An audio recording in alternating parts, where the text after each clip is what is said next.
Ya hemos mencionado durante la entrevista varios péptidos, pero quiero hablar sobre ya sea los 6 7 que creo que son los que más la comunidad está hablando, o se escucha más igual en internet.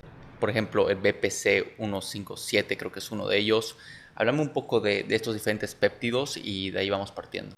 Bueno, el BPC 157 lleva más de 30 años en investigación. En Croacia fue el lugar donde se descubrió esta cadena de péptidos, de estos péptidos protectores gástricos, esta cadena de 15 aminoácidos en cabeza del profesor, del doctor Predrag Sikiric en Croacia. Con su grupo de investigación empezaron a evaluar las propiedades de este pentadecapéptido, porque tiene 15 aminoácidos. Lleva más de 30 años, tiene más de 100 estudios publicados en animales especialmente. Ellos están en Zagreb con la con la Facultad de Medicina de la Universidad de Zagreb. Ahora en julio voy a asistir, invitado por él, a Croacia a exponer precisamente cómo integramos estos péptidos, incluyendo el BPC 157, a toda la mirada regenerativa, ¿cierto? Con células madre, con exosomas, cómo encaja perfectamente una herramienta como estas en ese simposio, es el simposio 14 internacional en regeneración de tejidos y órganos, y cabe perfectamente cómo nosotros hoy integramos desde la parte clínica las herramientas de medicina de precisión, de medicina regenerativa, con el uso de los péptidos. Entonces ellos lo vienen investigando hace mucho tiempo y más allá se llama el factor de protección corporal, el Body Protection Compound, porque tiene un efecto citoprotector, tiene un efecto que va más allá solamente de mejorar o de sanar un tendón o un ligamento, que es quizá donde hoy en día más se utiliza, eh, porque tiene un efecto pleiotrópico, se llama, o sea, hace un efecto más sistémico por diferentes rutas. Ellos lo han investigado en nervio, en lesión de nervios, de tendones, de ligamentos, en cargas tóxicas, por ejemplo, cuando le meten cargas tóxicas al animalito y lo estudian, con algo que es muy llamativo para algo que sucede cuando se hacen estudios, y es que siempre se busca evaluar algo que se llama la dosis letal 50. Y mira algo tan bonito que pasa con el BPC 157, no tiene dosis letal 50. ¿Qué es eso?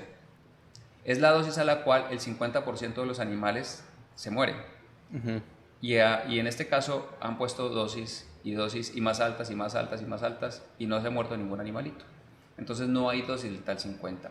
Con eso no quiero decir pues salgan y tomen y utilicen el BPC pues a diestra y siniestra sin control, no. A lo que voy es que en general este péptido lleva mucho tiempo de investigación, como les digo, más de 100 estudios publicados, mucho más de eso, a veces con unos nombres diferentes, pero el más conocido es el BPC 157 porque arrancan los 15 aminoácidos a partir del aminoácido 157, por eso es el nombre.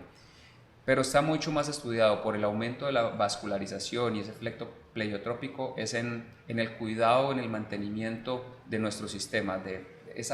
Cuando hablamos de citoprotección es que protege la célula. Entonces, si Claro. protege la célula, estamos hablando de cualquier célula, ¿no? La protege. Y al protegerla, me ayuda a mí, cuando tengo un pensamiento regenerativo, en que puede ser una de esas herramientas hacia donde yo estoy procurando, es que el cuerpo se regenere. Entonces, si protejo la célula, si favorezco ese efecto citoprotector en la célula, me va a ayudar a que la herramienta terapéutica, célula madre que esté utilizando, va a tener un efecto mucho mejor. Entonces, por ejemplo, siempre que yo utilizo o aplico células madre en un paciente, empleo de la mano el BPC 157. Y como es pues salió del jugo gástrico, es gastroresistente, que lo podemos utilizar por vía oral, pues es una de mis abanderados cuando trabajamos intestino. Siempre en medicina regenerativa trabajamos intestino. Entonces el aumento de la permeabilidad intestinal, es decir, tener un intestino mucho más abierto de lo normal, un intestino debería ser como un papel filtro. Cuando pasamos el café por un papel filtro, todo el contenido del café queda atrapado aquí y solamente pasa lo que necesitamos, esos componentes solubles, y disfrutamos de un buen café. Pero si no utilizamos un papel filtro, si no utilizamos un colador con el que se está colando el jugo, empieza a pasar esos componentes del café hacia el café que vamos a tomar y no lo vamos a disfrutar. Va a tener como una parte que se asienta, un concho, algunos elementos que no queremos ahí. Eso mismo pasa en nuestro intestino si está más abierto. Y el BPC es una de esas de esas herramientas de batalla para trabajar en mejorar ese leaky gut o intestino hiperpermeable para que se cierre, y de ahí estamos bajando ese filtro, que se estén filtrando elementos, bacterias, hongos, alimentos mal digeridos, y que nuestro sistema inmune tenga que estar peleando constantemente contra eso, bajando así la carga inflamatoria. Si tú modificas o mejoras la carga inflamatoria, cualquier procedimiento regenerativo va a actuar mejor, porque parte de la degeneración que se da es por esa inflamación en exceso que tenemos en el cuerpo. Ok. Este es uno de los que a mí igual me recomendaron. Yo, como te decía igual antes, yo nunca los he aplicado, pero me recomendaron justo tras lesiones que me costó demasiado recuperar. Y parte de eso, algunas personas pensaban que no iba a poder recuperar. Una de esas era mi hombro, y otra que ahorita estoy un poco pasando es la espalda. Es algo que me recomendaron para poder recuperar mucho más rápido. Y a lo que acá quería preguntarte es, ¿cuándo no un paciente no es apto para el BPC 157?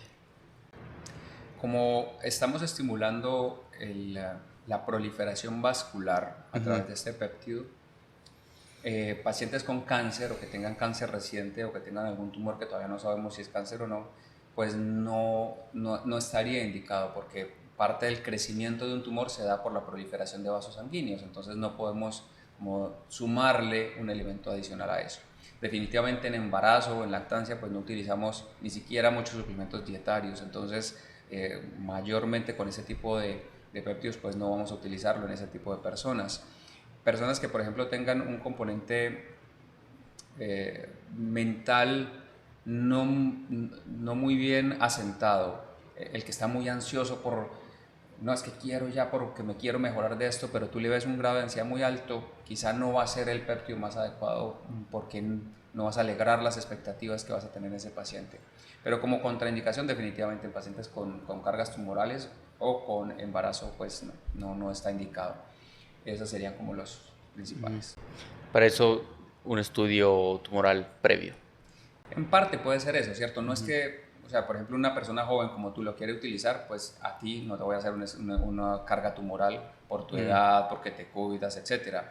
Pero llega un paciente con unas condiciones diferentes y yo como clínico digo, venga, primero revisemos este paciente, y si estos marcadores me dan altos, venga, yo le mido unos antígenos tumorales. Bueno, otra de las contraindicaciones sería el deportista que está en competencia, por lo que les decía, estos péptidos se consideran como doping, entonces no lo podemos utilizar en deportistas en competencia tampoco. Ok. De ahí pasemos con el siguiente, el TB500. El TB500 viene de la timosina beta. Se llama así porque se descubrió inicialmente en el timo. El timo es un órgano que tenemos especialmente más grande cuando nacemos, cuando somos niños, que está detrás del esternón. Y en ese timo es donde se entrenan especialmente parte de nuestro sistema inmunológico. Al entrenarse, pues tenemos un sistema inmune mucho más desarrollado, mucho más compacto, mucho más fuerte, pero ese timo se va atrofiando. Entonces, en los diferentes estudios que se evaluaron, especialmente inicialmente en animales, en glándulas del timo, se descubrió tanto la timosina alfa 1 como la timosina beta. Esa timosina beta, que es este péptido ya sintético, se le llama el TB500, y el 500 pues no es precisamente porque tenga 500 aminoácidos, es simplemente el número que se le puso.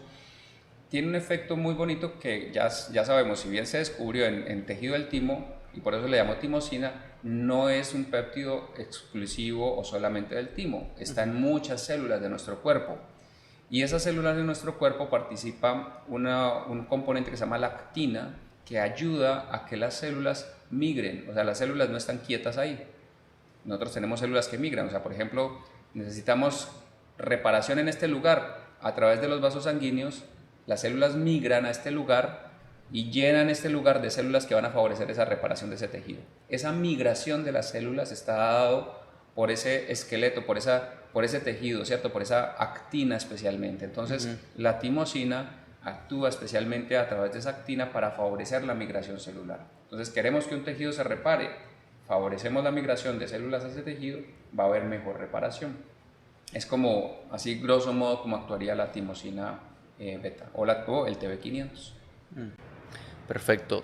El siguiente que se escucha bastante, el GHKQ. GHKCU, el CU es de cobre. Ok. Como conocemos el cobre, es el Cu, Ujú. ¿cierto? O el oxígeno, O2, pues ya, esta es la forma como se identifica el cobre. El tripéptido de cobre es porque en este caso las tres letras G, H y K hacen referencia a los tres aminoácidos. Es un tripéptido, tiene tres aminoácidos: G de glicina, H de histidina y K de lisina. En este caso pues la K no coincide con la L, pero es la denominación internacional para la lisina, es la K. Entonces, Ujú. tripéptido de cobre, GHKCU, es un péptido que nosotros tenemos eh, y que ayuda a que ese cobre viaje específicamente a zonas donde necesita estar de manera más preferente, como por ejemplo cuando en un tejido que amerita reparación o formación de un colágeno más estructurado. Ujú. El colágeno forma como un entrecruzamiento con algo que se conoce como la elastina, y ese entrecruzamiento está dado especialmente por una enzima, se llama la lisiloxidasa. Bueno, el nombre no importa, lo importante es que utiliza cobre para su función, para que se dé de manera adecuada ese entrecruzamiento y el tejido sea firme, le dé firmeza a ese tejido. Entonces, cuando nosotros aportamos ese tripéptido de cobre, ese cobre va a viajar preferentemente a esos sitios de reparación, generándome un tejido de mucha mejor calidad. Porque si tenemos un colágeno bien unido a la elastina, pues la firmeza de ese tejido va a ser más interesante. Y Ujú. es que colágeno necesitamos para tener una piel firme, por eso se utiliza en temas de la piel, y les decía que se puede aplicar Tópico. tópicamente. Para el cabello fuerte se necesita colágeno, elastina. Para el crecimiento de las uñas. Entonces hoy de alguna manera se tiende a utilizar mucho en estéticas por ese componente, pero también el GHKCU activa muchos genes a nivel del cuerpo. Hay estudios que se llaman de transcriptómica. Esos estudios lo que hacen es evaluar, cuando se expone el cuerpo, el material genético a algo, cuántos genes se activan o inactivan al exponerse a esto. Y en esos estudios se ha visto que hay más de 4.000 genes que se activan con el uso del GHKCU. Ujú. ¿Eso significa que va a tener una acción pues así bomba como tal? No, es porque nuestro cuerpo tiene redes de comunicación, y en esa red de comunicación estamos activando este gen para acá, estamos activando este gen para acá, y por lo mismo tiene mucho más efectos, incluso activando parte de nuestras propias células madre para que hagan un efecto regenerativo. O sea, al Ujú. utilizar el GHKCU también estamos favoreciendo que nuestro propio cuerpo utilice nuestras propias células madre para promover mayor regeneración. O sea, mira que tiene muchas acciones en ese sentido. ¿Es el que tú utilizas para Tópico la lo piel? utilizo, ya he hecho un ciclo utilizándolo también subcutáneo. Lo que pasa es que este péptido, como tiene cobre, es un péptido que en particular se ve como azul por el cobre. Ujú. Cuando se inyecta por la misma acción del cobre, tiene efecto como irritativo de alguna manera, entonces arde un poco cuando se aplica en particular este. Vamos con el siguiente. Eh, no sé si lo estoy pronunciando bien, pero tesamorelin. Sí, la tesamorelina Ujú. es uno de estos péptidos aprobados por la FDA para la pérdida de masa de grasa visceral específicamente, y mencionaba que la aprobación FDA específicamente es para pacientes con lipodistrofia, es decir, una alteración en el tejido graso visceral asociado a los pacientes que tienen VIH. Esa es la única indicación. Ahora, ¿eso significa que no funciona en otra persona? No, pues la biología es la biología. Lo que pasa es que estas personas con VIH tienden a tener más esa lipodistrofia asociado al VIH y a los productos que utilizan pues para su control. Entonces ahí es donde cabe más la indicación. Pero hay pacientes, pues efectivamente sabemos cómo la grasa visceral no es un amigo Ujú. del mantenimiento de la salud. Es decir, una persona que tenga un aumento de la grasa visceral, generalmente metabólicamente su cuerpo va a funcionar de una manera tal que va a promover más una carga inflamatoria, y con ello a promover también que esa carga inflamatoria favorezca cualquier condición crónica degenerativa. Entonces, si tenemos un aumento excesivo de grasa visceral, este péptido, actuando sobre la hormona de crecimiento de una manera estimulándola a impulsos, nos favorece que esa hormona de crecimiento, con ese efecto lipotrópico que tiene, o sea que actúa especialmente a nivel de la grasa, me ayude a ir quemando entre comillas, esa parte de la grasa específicamente visceral, que metabólicamente se comporta a otra grasa. Y esa tesamorelina, pues específicamente teniendo ese comportamiento, la grasa visceral diferente a la otra, hace que la acción sea preferentemente sobre la grasa visceral y perdamos esa grasa visceral en la mejoría de la composición corporal. El otro popular, nuevamente no sé si lo estoy pronunciando bien, timosin alfa 1. La timosina alfa 1, así como la timosina beta, también se descubrió en el timo, pero especialmente sí es un inmunomodulador, o sea, ayuda, este sí tiene muchos más estudios en muchos componentes de modulación, especialmente, por ejemplo, en cargas virales prolongadas. Los virus entran a nuestro cuerpo y, por ejemplo, el herpes zóster es una consecuencia de una reactivación del virus de la varicela zóster que nos dio cuando éramos pequeños, cuando tuvimos varicela en la infancia, cuando no tuvimos vacunas en mi época, nos dio varicela, el virus está ahí, sigue estando en mi cuerpo, viaja conmigo para todos lados, pero si mi sistema inmune no está óptimo, por una razón u otra, hay temas de estrés, emociones y demás, hace que se reactive y aparezca la varicela zóster, que sería el herpes zóster, por ejemplo. Entonces, tenemos una carga viral constantemente ahí, y como este virus, hay otros virus de la familia incluso del herpes, citomegalovirus, Epstein-Barr virus, que habitan en nosotros, o ahora con la pandemia pues del COVID, y se genera ese long COVID, ese COVID prolongado y esos efectos en los que el sistema inmune está de alguna manera polarizado, él tiene que estar en un equilibrio, pero está como polarizado. Entonces, la timosina es uno de esos péptidos que nos ayudan a regular el sistema inmune. No es que lo presionemos, sino que nos ayuda en esa regulación. Y cuando logramos ese estado de homeostasis o equilibrio, el sistema inmune va a funcionar mucho mejor. Pero por supuesto, hay que corregir aquello que me está desequilibrando el sistema inmunológico. Y este es uno que está aprobado como en 35 países, ¿no? La timosina sí, se ha estudiado, como decía en esto, incluso por ejemplo su acción sobre las células natural killer, que son células en nuestro sistema inmune, por ejemplo, que nos ayudan a limpiar células de cáncer. Entonces, como en parte de ese soporte podemos utilizar la timosina. Entonces, hay estudios en pacientes con cáncer. No estoy diciendo que sea esto en vez de quimioterapia. Ojo, hay que leer muy bien lo que estoy diciendo. Hace parte del soporte que pudiéramos dar eventualmente en pacientes con ciertos tipos de cáncer por la estimulación de las células natural killer. Y por lo mismo, pues en enfermedades virales crónicas, por eso tiene tantos estudios de aprobación. De ahí tenemos el ipetalón. Epitalón. El epitalón, porque viene de la epitalamina, un componente de la pineal, esa glándula que tenemos a nivel del cerebro, donde también está en acción la melatonina. Entonces es un péptido que especialmente se ha estudiado por el estímulo de la telomerasa, que es aquella que cuida nuestros telómeros que estaba hablando. Entonces por eso hablamos de longevidad cuando hablamos de epitalón. Pero también hablamos de regulación de ritmos circadianos, porque de alguna manera también me ayuda en esa regulación y modulación de la melatonina. Y al modular la melatonina, ojo que no solamente estamos modulando sueño, regulando ciclo circadiano, que es tan importante, sino que la melatonina en sí misma tiene un efecto antioxidante, actuando específicamente sobre un componente que deteriora nuestro cuerpo, que se llama el radical hidroxilo. Al mejorar esa parte de la melatonina, me está ayudando también a contrarrestar de alguna manera ese estrés oxidativo en el cuerpo. Entonces tiene ese efecto antioxidante, antiinflamatorio, también por la acción en parte mediada por la melatonina, que tiene ese efecto antiinflamatorio, pero esa regulación del ciclo circadiano, que definitivamente gran parte de las patologías, incluso la obesidad, está mediada también en pacientes que no duermen bien. O sea, uno de los elementos que tenemos que regular en un paciente que está obeso es regular su ritmo circadiano. Y el epitalón nos ayuda tanto para la parte del ritmo circadiano, pero también en la protección del material genético al actuar especialmente sobre estos elementos que se llaman la telomerasa. Perfecto. ¿Este lo utilizas? Sí. ¿También? También. Pero les decía, ¿no? Ciclos, pacientes jóvenes, me incluyo, tengo 45 años, una vez al año.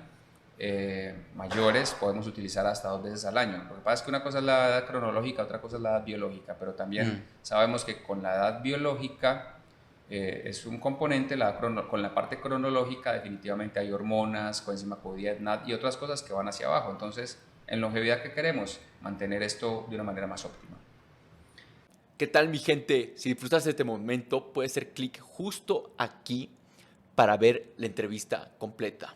Y no olvides suscribirte. Nos vemos.